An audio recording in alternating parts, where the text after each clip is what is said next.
Welcome to Dark Hours FM, where real horror meets the unknown. You can now listen to every episode, explore new stories, and uncover what hides behind the mic at DarkHours-FM.com, the official home of the dark. Tonight's story, Season 2, Episode 10, The Last Trail Marker. Let's begin. Ethan Walsh had hiked the Pine Creek Loop dozens of times. It was an easy trail, well-maintained, popular with families during the summer, and clearly marked from start to finish. That's why he chose it for a solo hike in early November. Quiet, familiar, safe.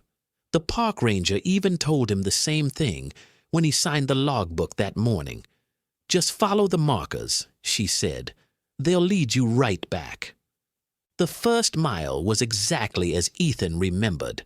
Fallen leaves blanketed the trail, crunching softly under his boots. The trees stood bare and skeletal, their branches clawing at the pale sky. The air smelled damp and cold, but not unpleasant.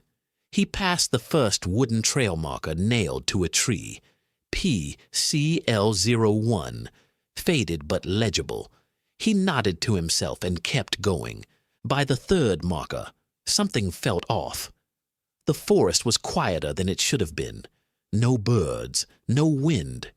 Even the sound of his footsteps seemed muted, like the ground was swallowing it whole. He checked his phone. No signal, but that was normal out here. He pressed on, trusting the trail. The fourth marker wasn't one he recognized. It looked newer. The wood was darker, the numbers carved deeper. PCL08. That didn't make sense. The loop only had 6 markers total.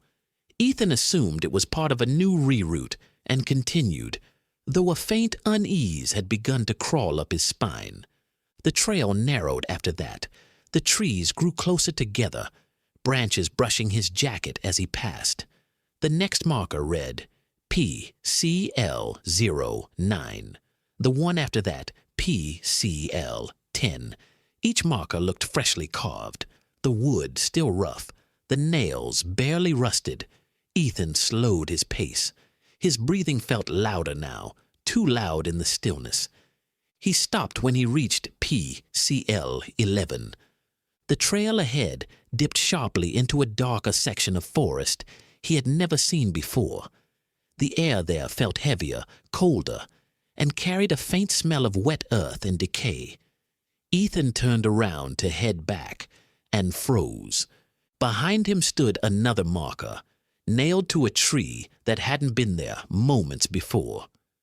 PCL12. His heart began to race. He knew for a fact there had been no marker behind him when he passed.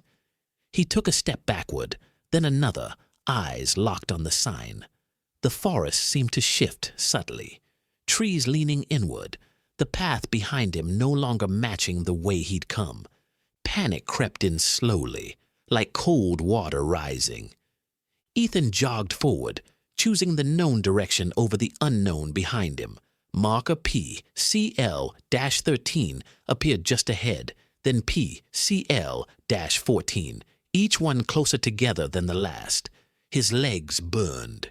His breath came in sharp gasps. The trail markers no longer guided, they herded. Then he heard footsteps. Not behind him, beside him. Something moved just beyond the tree line, keeping pace. He didn't look. He didn't want to know what was walking so carefully, so quietly, matching his speed. When he finally dared to glance sideways, he saw only trees. But the footsteps continued. The next marker read PCL15. Carved beneath the number, in smaller letters, were words that hadn't been there before. Almost there. Ethan broke into a run. Branches whipped at his face, roots snagged his boots. The forest darkened unnaturally, as if dusk had fallen in seconds instead of hours. He passed PCL16, PCL17, PCL18, the numbers climbing faster than his thoughts could keep up. The footsteps grew louder now, closer. He stumbled into a small clearing and nearly collapsed. In the center stood a final marker, taller than the rest, planted deep into the soil. PCL 19. Below the number was a list of names carved into the wood, dozens of them, some faded, some fresh. Ethan scanned the list desperately until he saw his own name at the bottom, still unfinished. A branch snapped behind him. Ethan ran again, screaming for help, but his voice sounded wrong, muffled, distant, as if swallowed by the trees.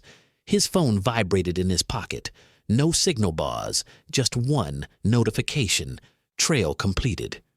Search teams found Ethan's car 2 days later, still parked at the Pine Creek trailhead. His name was signed in the logbook.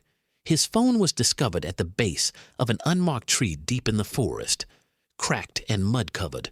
There was no trail there, no markers, no clearing, just a single wooden sign nailed to the bark.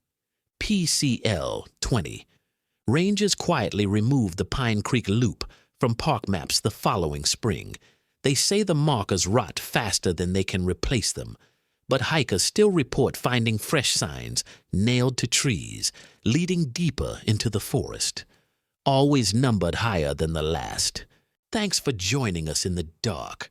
Some stories fade with the light, others stay with you. We'll see you next time, if you make it.